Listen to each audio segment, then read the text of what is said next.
পাশের দেশ ফিলিস্তিন, ফিলিস্তিন থেকেও ইউসুফ আলাইহিস সালামের ওই 10 ভাই ওনারাও আসছে খাবার নেওয়ার জন্য, শস্য নেওয়ার জন্য। ওরা তো চিন্তা করছে কুয়ার মধ্যে ফালায় দিছিলাম ইউসুফ রে, ইউসুফ তো শেষ।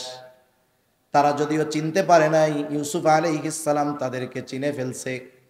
এক সময় পরিচয় ঘটে গেছে। ইউসুফ আলাইহিস সালাম, তার বাবা ইয়াকুব আলাইহিস সালাম ও ভাই যারা আছে তাদেরকে বললেন, আপনারা সকলে হিজরত করে ফিলিস্তিন থেকে মিশরে চলে আসেন। তাহলে ইয়াকুব আলাইহিস সালামের আদি নিবাস ছিল ফিলিস্তিন, জেরুজালেম। ওইখান থেকে উনি হিজরত করেছেন সবাইকে নিয়ে মিশরে। মিশরে দীর্ঘকাল তারা অতিবাহিত করছে। ইউসুফ আলাইহিস সালাম দুনিয়া থেকে চলে গেছে। একটা সময় বনি ইসরাইল গোত্রের প্রভাব কমেছে, কিবতি বংশের প্রভাব বাড়ছে।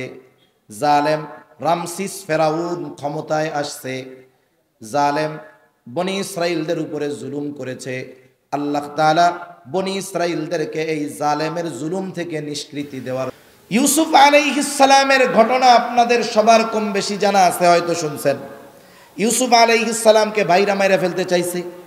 এক সময় উনি কূপের মধ্যে ফেলে দিছে, ওইখান থেকে উঠায় নিয়ে গেছে বণিক দল, মিশরের বাজারে বিক্রয় করা হয়েছে। লম্বা ইতিহাস। আল্লাহ তাআলা এক সময় ওনাকে মিশরের সুপ্রিম পাওয়ার আল্লাহ তাআলা দিয়ে দিয়েছে, সুবহানাল্লাহ বলেন। পূর্ণ মিশরের নিয়ন্ত্রণ ওনার হাতে চলে গেছে। হযরত ইউসুফ আলাইহিস সালাম জেলখানায় থাকা অবস্থায় মিশরের বাদশা একটা স্বপ্নে দেখছিল। স্বপ্নটা দেখছে, ওই স্বপ্নের ব্যাখ্যা ইউসুফ আলাইহিস সালাম করছে। ব্যাখ্যা কি? বলে এই 7 বছর, সামনের 7 বছর ফসল ভালো হবে, পরের 7 বছর দুর্ভিক্ষ আসবে। আপনি এখন এই যে ফসল ভালো হবে এই সময় ফসল স্টক করবেন, যাতে দুর্ভিক্ষের সময় ওই 7 বছর আপনার কোনো টেনশন না থাকে। স্বপ্নের ব্যাখ্যা বাদশার ভালো লাগছে। এখন বাদশার সাথে একটা সম্পর্ক হয়ে গেছে।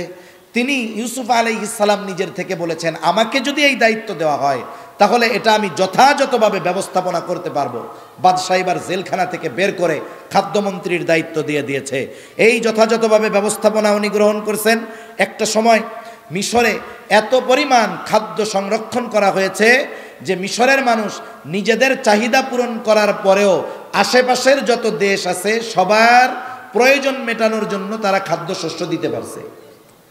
পাশের দেশ ফিলিস্তিন, ফিলিস্তিন থেকেও ইউসুফ আলাইহিস সালামের ওই 10 ভাই ওনারাও আসছে খাবার নেওয়ার জন্য, শস্য নেওয়ার জন্য। ওরা তো চিন্তা করছে কুয়ার মধ্যে ফালায় দিছিলাম ইউসুফ রে, ইউসুফ তো শেষ।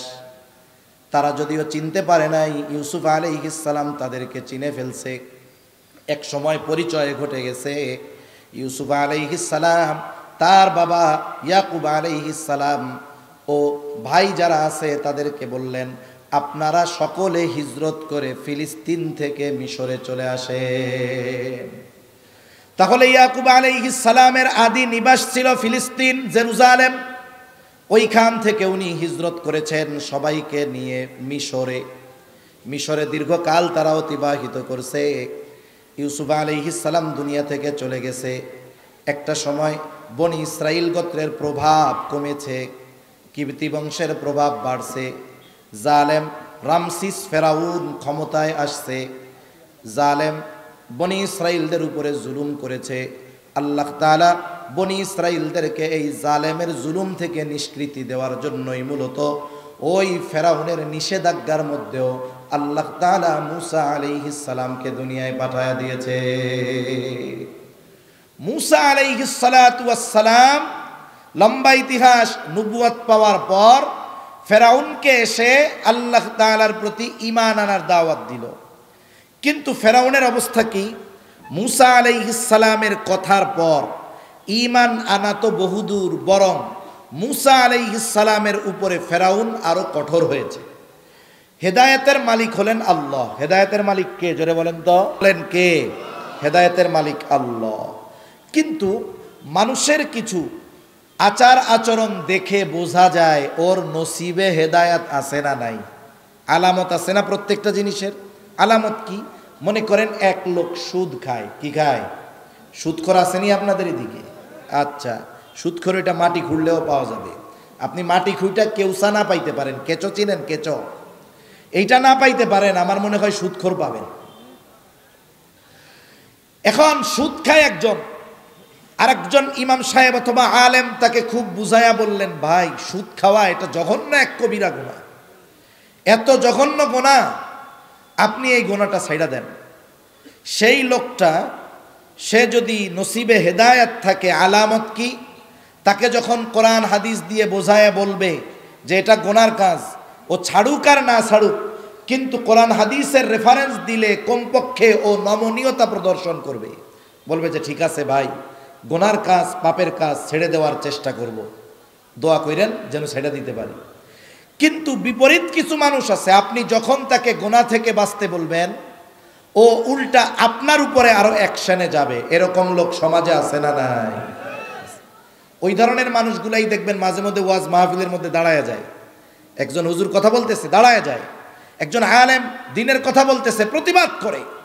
আমার কথা হলো, ওই লোকটার জন্য হেদায়েত খুবই কঠিন, যাকে কোরআন হাদিস দিয়ে কথা বলার পরেও ওই কথার উপরে সে প্রতিবাদ করে, আক্রমণাত্মক মনোভাব পোষণ করে, তাদের জন্য হেদায়েত বড় কঠিন। ফেরাউনের অবস্থা ওইরকম।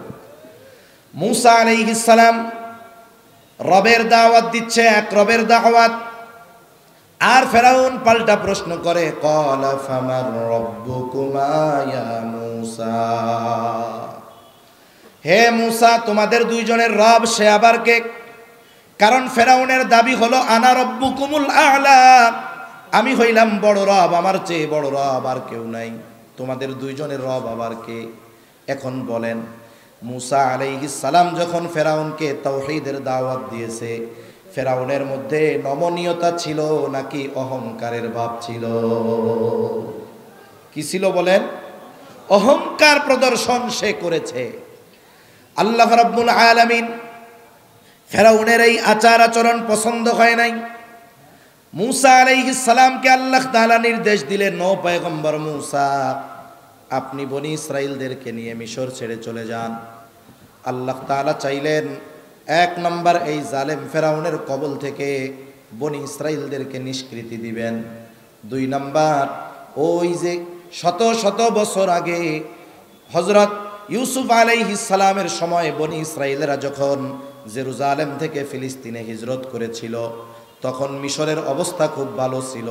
জেরুজালেম থেকে মিশর যখন তারা হিজরত করেছে, মিশরের অবস্থা তখন ভালো ছিল, কিন্তু ওই সময়টাতে জেরুজালেমের অবস্থা বেশি ভালো ছিল। পৃথিবীর সবচাইতে পুরাতন শহরগুলোর মধ্যে অন্যতম একটি শহর হলো জেরুজালেম। এই শহর কয়েকবার ধ্বংস করে দেওয়া হয়েছে, আল্লাহ তাআলা আবার এই শহরকে জীবিত করেছেন। আর ওই সময়টাতে সবচাইতে বেশি মূল্যবান শহর ছিল জেরুজালেম। জেরুজালেমের জমির দাম ছিল বেশি, জেরুজালেমের জমিন উৎপাদনশীল ছিল বেশি। এই জন্য আল্লাহ তাআলা চাইলেন ফেরাউনের কবল থেকে বনি ইসরাইলদেরকে নিষ্কৃতি দিয়া ওই যে তাদের পিতৃভূমি আদি নিবাস, ওই জেরুজালেমের জমিন আল্লাহ তাআলা তাদের হাতে তুলে দিবেন। এই জন্য মূসা আলাইহিস সালামকে নির্দেশ করলেন, আপনি রাতের বেলায় বনি ইসরাইলদেরকে নিয়ে চলে যান। মূসা আলাইহিস সালাতু ওয়াস সালাম আল্লাহ তাআলার নির্দেশে মূসা আলাইহিস সালাতু ওয়াস সালাম রওনা হয়ে গেলেন। চলতে চলতে বনি ইসরাইলদেরকে নিয়ে তিনি পৌঁছায় গেলেন লোহিত সাগরের পাড়ে। এখনো রাতের আধার কাটে নাই। চিন্তা করতেছে সবাই, দিনের আলো ফুটে উঠবে, সমুদ্র পাড়ি দিয়ে অপর প্রান্তে চলে যাব, জালেম ফেরাউনের হাত থেকে নিষ্কৃতি পেয়ে যাব, নতুন এক সূর্য উদিত হবে। এইবার মূসা আলাইহিস সালাতু ওয়াস সালাম অপেক্ষা করতেছেন কখন দিনের আলো ফুটে উঠে, কখন রাতের আধার কেটে যায়। ইতিমধ্যে ফেরাউনের কাছেও খবর চলে গেছে ফেরাউন মূসা কিন্তু বনি ইসরাইলদেরকে নিয়ে চলে যায়। তাফসীরের মধ্যে আসছে ফেরাউন 6 লক্ষ সশস্ত্র সৈন্য নিয়ে মূসা আলাইহিস সালাম ও বনি ইসরাইলদের পেছনে তিনি দাওয়া করেছেন। এদিক দিয়া দিনের আলো ফুটে উঠেছে, রাতের আধার কেটে গেছে, একদল আরেক দলকে দেখতে পাইতেছে। আল্লাহ তাআলা সেই কথাও কোরআনুল কারীমের মধ্যে জানায় দিয়া বলেন, ফালাম্মা তারা আল জামআনি ক্বালা আসহাবু মূসা ইন্না লামুদরাকুন। আল্লাহ তাআলা বলেন, একদল যখন অপর দলকে দেখতে পাইল, ক্বালা আসহাবু মূসা ইন্না লামুদরাকুন, মূসা আলাইহিস সালামের সাথীরা বলে, ও মূসা, আমরা ধরা পড়ে গিয়েছি, আমাদের আর বাঁচার কোনো উপায় নাই। কারণ একদিকে সমুদ্র, তিন দিক দিয়ে ফেরাউন তার সশস্ত্র বাহিনী নিয়ে মূসা আলাইহিস সালামের উপরে আক্রমণ করার চেষ্টা করতেছে। বনি ইসরাইলদের কাছে কোনো অস্ত্র নাই। এই জন্য মূসা আলাইহিস সালামের সাথীরা বলতেছে, ইন্না লামুদরাকুন, আমরা তো ধরা পড়ে গিয়েছি। আসলে কিন্তু এখনো ধরা পড়ে নাই। মূসা আলাইহিস সালাতু ওয়াস সালাম বনি ইসরাইলদের নেতা। মনে রাখতে হবে, প্রত্যেকটা নবী তার উম্মতের নেতা। মূসা আলাইহিস সালাম বনি ইসরাইলদের নেতা। নেতা যদি বোবা হয়, এই রকম নেতাকে কেউ নেতা মানে নাকি? জোরে বলেন। নেতা হইতে হবে এমন, ঝিমিয়ে পড়া কর্মীর সামনে যখন নেতা বক্তব্য দিবে, ওই ঝিমিয়ে নেতিয়ে পড়া কর্মীগুলাও পুনরায় প্রাণ সঞ্চালন হয়ে যাবে, তাদের উদ্দীপনা বেড়ে যাবে, আগ্রহ বেড়ে যাবে। মূসা আলাইহিস সালাম দাঁড়ায় গেলেন, বক্তব্য দিচ্ছেন। কি বক্তব্য? ওরা বলে, ইন্না লামুদরাকুন, আমরা ধরা পড়ে গিয়েছি। আর মূসা আলাইহিস সালাতু ওয়াস সালাম বলেন, কাল্লা, কখনোই নয়। তার মানে এখনো ধরা পড়বো না, পরেও ধরা পড়বো না। প্রশ্ন হইতে পারতো, মূসা, ওদের কাছে অস্ত্র আছে, ওদের লোক বলে এর অভাব নাই, আমাদের পার হওয়ার নৌকা নাই, যুদ্ধ করার মতো অস্ত্র নাই, কেমনে ধরা পড়বো না? এই কথা বলেন। মূসা আলাইহিস সালাম বলেন, ওদের কাছে যা থাকে থাক, ইন্না মাইয়া রব্বি, আমাদের সাথে হয়তো অস্ত্র নাই, কিন্তু আমার সাথে যিনি আছেন তিনি কে? আল্লাহ যদি সাথে থাকে, রব যদি সাথে থাকে, শত্রু যত বেশি হোক, কাছে হোক, কোনো ভয় আছে? কোনো ভয় নেই। রাসূল আকরাম সাল্লাল্লাহু আলাইহি ওয়াসাল্লাম হিজরতের সফর শুরু করেছেন। মক্কা থেকে যাবেন মদিনা, উত্তর দিক। নবীজি সফর শুরু করেছেন দক্ষিণ দিক। এটা কৌশলগত কারণে। নবীজি সাল্লাল্লাহু আলাইহি ওয়াসাল্লাম সাওর পর্বতের গর্তের মধ্যে 3 দিন আত্মগোপন করে থাকছেন। কয়দিন? কাফেররা এতটা চতুর, এতটা চালাক, খুঁজতে খুঁজতে একেবারে গর্তের গোড়ায় গিয়া পৌঁছায় গেছে। সিরাতের কিতাবের মধ্যে আসছে, আবু বকর সিদ্দিক রাদিয়াল্লাহু তাআলা আনহু বলেন, ওরা আমাদের খুঁজতে খুঁজতে একেবারে গর্তের গোড়ায় চলে আসছে। আমাদেরকে খুঁজতেছে, কথাবার্তা বলতেছে। তারা কি কথা বলে, কে কথা বলে, আমি সব কথা শুনতেছি, সবাইকে চিনতেছি। আবু বকর সিদ্দিক রাদিয়াল্লাহু তাআলা আনহু বলেন, আমাদেরকে পাওয়ার জন্য, দেখার জন্য তাদেরকে দূরে যাওয়া লাগবে না। তারা যদি তাদের নিজেদের পায়ের দিকে তাকায়, আমাদের দেখে ফেলতে পারবে, এত কাছে তারা। এমত অবস্থায় আবু বকর সিদ্দিক রাদিয়াল্লাহু তাআলা আনহু প্রচণ্ড ভীত হয়ে গেছেন।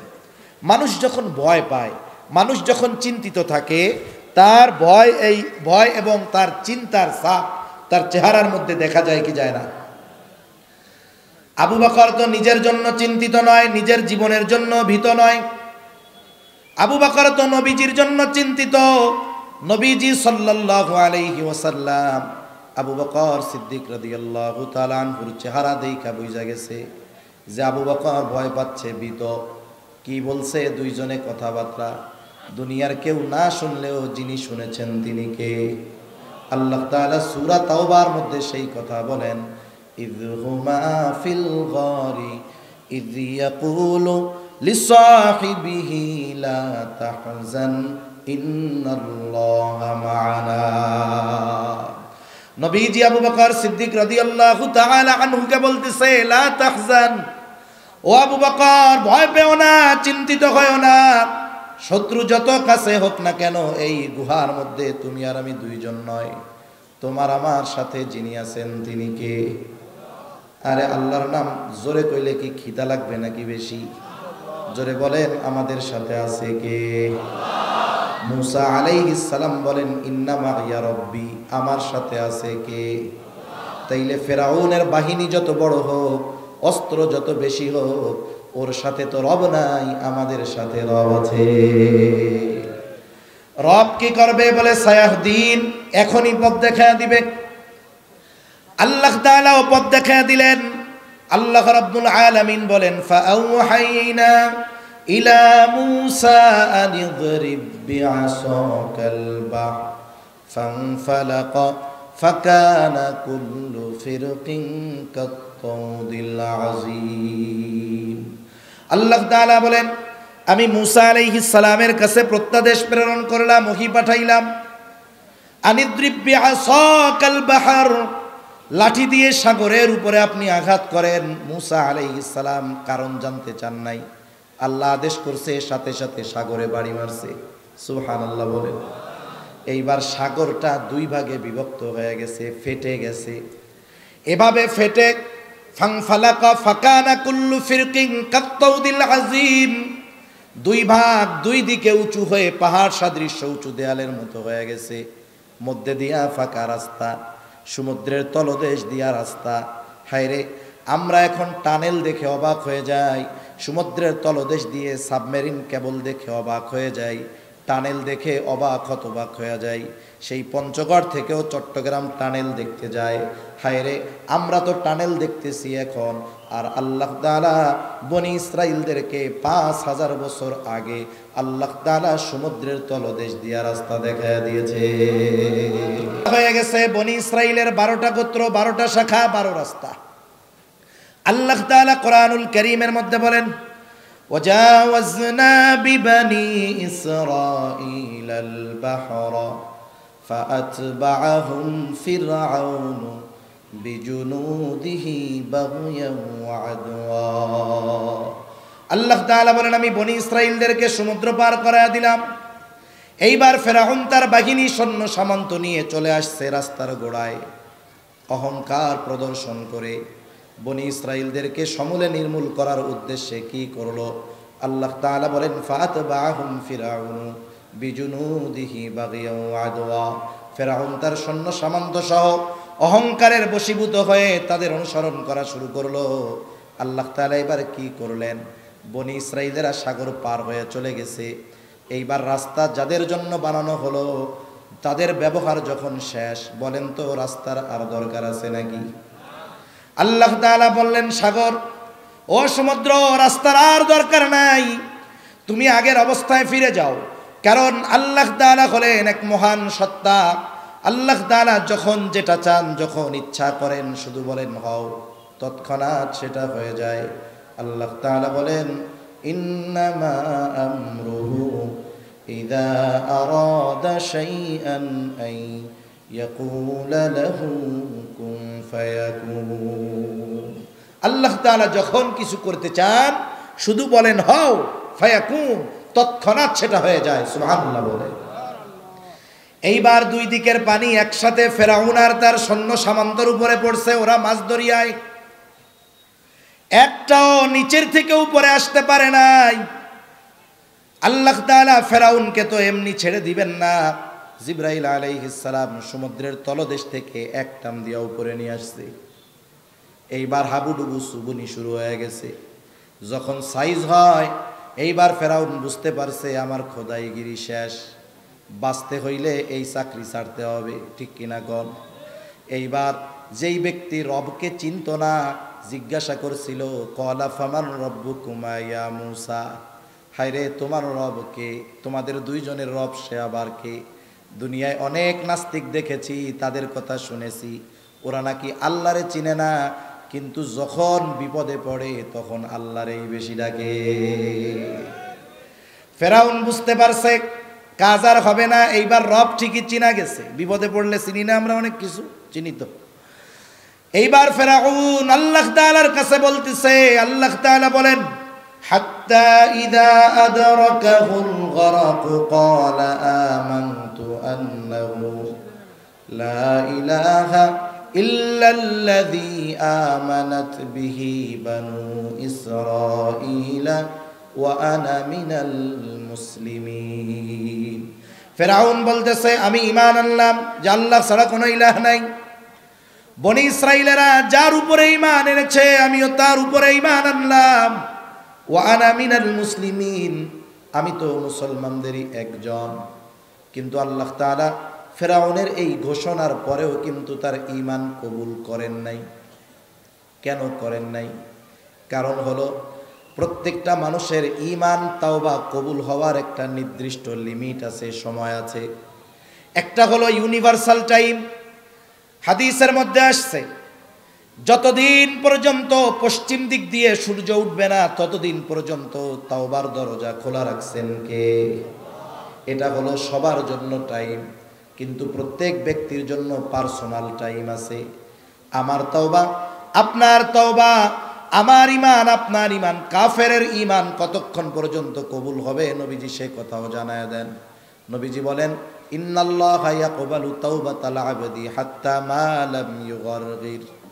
মানুষের মৃত্যু যন্ত্রণা শুরু হওয়ার আগ পর্যন্ত আল্লাহ রব্বুল আলামিন মানুষের তওবা কবুল করে নেয়। আবার যখন কোন জাতির উপরে আল্লাহ তাআলা আযাব দিতে চান, গজব দিতে চান, যদি আযাব গজব চলে আসে তাহলে ঈমান আনলে আর ঈমান কবুল হয় না। আযাব গজব আসার আগে যদি ঈমান আনে সেই ঈমান আল্লাহ কবুল করে। যেমন হযরত ইউনূস আলাইহিস সালামের সম্প্রদায়, ইউনূস আলাইহিস সালাম যখন দীর্ঘদিন দাওয়াত দিছে, ঈমান আনে না, পরিবর্তন নাই। আল্লাহ তাআলা জানায় দিলেন, ও পয়গম্বর 3 দিন পরে গজব আসবে, গজবের খবর উম্মতরে জানায় দেন। ইউনূস আলাইহিস সালাম যখন গজবের খবর জানাইছে, এইবার তারা গজব নিয়ে মজা শুরু করছে। 1 দিন 2 দিন চলে গেছে, পরিবর্তন নাই। যেই দিন গজব আসবে ওই দিন সকালবেলায় সকলে মিলা ইউনূস আলাইহিস সালামের বাড়িতে চলে আসছে। আয়েশা কয়, কই গো ইউনূস, তোমার গজব কখন আসবে? ইতিমধ্যে ইউনূস আলাইহিস সালাম যখন দেখলেন 2 দিন চলে যাওয়ার পরেও এই লোকগুলার মধ্যে পরিবর্তন নাই, আল্লাহ তাআলা যখন কোথাও কোনো গজব দিতে চান, ওই এলাকায় যত ইমানদার থাকে আর নবী থাকে আগে তাদেরকে নিরাপদে সরায় নেন, এরপরে গজব দেন। অতীতের এই বিষয়টাকে কিয়াস করে ইউনূস আলাইহিস সালাতু ওয়াস সালাম আল্লাহ তাআলার পক্ষ থেকে নির্দেশনা আসার আগে এলাকা ছেড়ে তিনি চলে গেলেন। এই জন্য পরের দিন সকালবেলায় ইউনূস আলাইহিস সালামের সম্প্রদায় ইউনূস আলাইহিস সালামের বাড়িতে আইসা দেখে উনি বাড়িতে নাই। কয়েকজনরে খোঁজ করতে পাঠাইছে, যাও তো একটু দেখে আসো আশেপাশে কোনো গ্রামে গেছে কিনা। সবাই দীর্ঘ সময় খোঁজ খবর নিয়ে আইসা বলে, না, ইউনূস আলাইহিস সালামের কোনো খবর নাই। এইবার ওদের অন্তরের মধ্যে ভয় কাজ করতেছে, হয়তোবা সত্যই গজব আসবে। এই জন্য হয়তো ইউনূস আলাইহিস সালাতু ওয়াস সালাম এলাকা ছেড়ে চলে গিয়েছে। এই ভয়ে তারা সকলে একত্রিত হলো, আল্লাহ তাআলার কাছে তওবা করলো, ঈমান আনলো। গজব আসার আগে তওবা করার আগে গজব আসার আগে তওবা করার কারণে আল্লাহ রাব্বুল আলামিন ইউনূস আলাইহিস সালামের সম্প্রদায়ের ঈমান কবুল করলেন এবং তাদের উপরে যেই গজব আসার কথা ছিল আল্লাহ তাআলা সেই গজব উঠায়া নিয়ে গেলেন। এখন যদি খেয়াল দিয়ে শুনে থাকেন, আমার একটা প্রশ্নের জবাব দেন। বলেন তো, ইউনূস আলাইহিস সালামের কওমের তওবা ঈমান গ্রহণ করা হয়েছে কোন কারণে? গজব আসার আগে ঈমান আনার কারণে, ঠিক কিনা বলেন? কিন্তু ফেরাউন যে ঈমান আনার ঘোষণা দিয়েছে, সুবনি খাওয়ার আগে না পরে? এখন কি ফেরাউনের ঈমান আল্লাহ কবুল করবে? এই জন্য ফেরাউনের ঈমান কবুল হয় নাই। ফেরাউন শেষ, ওকে আল্লাহ তাআলা সমুদ্রে নিমজ্জিত করে শেষ করে দিলেন। আর সমুদ্রের অপর পাড়ে দাঁড়িয়ে মূসা আলাইহিস সালাম এবং বনি ইসরাইল যারা সব তাকায় তাকায় দেখলো যে আমাদের শত্রু শেষ, আর কোনো ভয় নাই।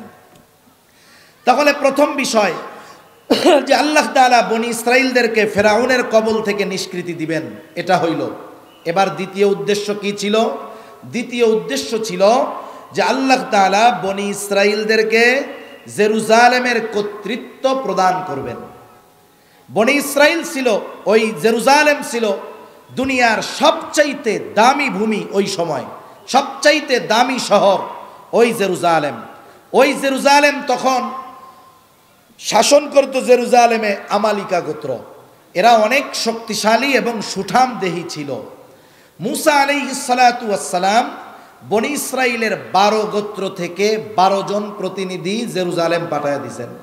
12 গোত্র থেকে 12 জনকে বলে দিয়েছেন, যাও তোমরা জেরুজালেমের অবস্থা দেখে আসো। এই 12 জন চলে গেছে জেরুজালেম। যাবার পরে জেরুজালেমের অবস্থা পর্যবেক্ষণ করার জন্য শহরের মধ্যে ঢুকছে। বলেন তো, আপনাদের এই কাহারুল এলাকায় অথবা আপনাদের এই পয়েস সুন্দরপুর এলাকায় যদি চায়নার কোনো মানুষ আছে, আপনারা কি চিনতে পারবেন কি পারবেন না? কারণ তাদের চেহারা দেখে বোঝা যাবে। আফ্রিকান থেকে যদি কোনো লোক আসে, আফ্রিকা থেকে, আপনারা চিনবেন কি চিনবেন না? বুঝবেন এটা আমাদের এলাকার লোক নয়। যখন ওই 12 জন জেরুজালেম শহরের মধ্যে ঢুকেছে, আমালিকা গোত্রের একজন তাদেরকে দেখে চিনে ফেলছে যে এরা আমাদের এলাকার লোক নয়। আমালিকা গোত্রের এক একজন এতটা শক্তিশালী ছিল, ওই একজন গিয়া 12 জনকে বেঁধে বাদশার কাছে নিয়ে গেছে। একজন বাইন্দা নিয়ে গেছে 12 জন রে। বাদশাহ এবার পরামর্শ করতেছে এইগুলারে কি করা যায়। একজন পরামর্শ দিল বাদশাহ, এদেরকে হত্যা করে ফেলেন। আর একজন বলে না বাদশাহ, হত্যা করার দরকার নাই, এদেরকে ছেড়ে দেন। ছেড়ে দিলে কি ফজিলত? বলে এরা যদি আমাদের দেশ দখল করার কোনো ইচ্ছা করে থাকে, নিয়ত করে থাকে, এরা যখন গিয়ে ওদের লোকদের কাছে আমাদের শক্তি সামর্থ্যের কথা বলবে, ওই মানুষগুলো ভয়েও আমাদের দেশে আক্রমণ করতে আসবে না। বাদশার এই পরামর্শটা বড় সুন্দর লেগেছে। বাদশাহ এবার বললেন যাও ওদের ছেড়ে দাও। এইবার ওই 12 জন মুসা আলাইহিস সালাতু ওয়াস সালামের কাছে আইসা ওই জেরুজালেমের সব পরিস্থিতির কথা বর্ণনা করতেছে।